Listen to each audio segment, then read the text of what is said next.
Hello all. అసలు పండగొస్తే మనింటికి వెళ్తున్నామన్న ఒక సంతోషం ఒకవైపు అయితే, అర్రే బాబు! జర్నీ జేయాలా ఇప్పుడు అన్నొక బాధ ఖచ్చితంగా ఉంటది. ఈ బాధ అనేది దూరం ఉన్న వాళ్ళకే తెలుస్తది సొంతూర్లకి. అవునా కాదా మీరే చెప్పేసేయండి. ఇప్పుడైతే నేను వరంగల్‌కెళ్తున్నాను మంచిర్యాల నుంచి. ఇప్పుడు మీరు చూస్తున్నది గోదావరి. కానీ మేము దీన్ని గంగమ్మ అనే పిలుస్తాము. కోల్‌బెల్ట్ ఏరియా సైడ్ ఉన్న ఎవరైనా దీన్ని గంగా అనే పిలుస్తారు. ఇక సింపుల్‌గా చెప్పాలంటే ఇది మన తెలంగాణ గంగమ్మ. నేనెప్పుడు చూసినా గూడా ఇంతగనం వాటరే ఉండవసలు. కాకపోతే ఇప్పుడు నిండు కుండలా కనబడుతుంది గదా! ఒక్కసారి మీకు చూపిద్దామని రికార్డ్ చేశాను.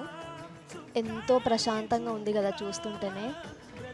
ఇప్పుడు ఇంత సంతోషంగా ఇంటికెళ్తున్నాం గదా! రిటర్న్ రావడానికి చాలా కష్టమైతది గదా! ఇలా మీకెంతమందికి అనిపించిందో నాకు ఖచ్చితంగా కామెంట్ చేసి చెప్పండి. And do subscribe for more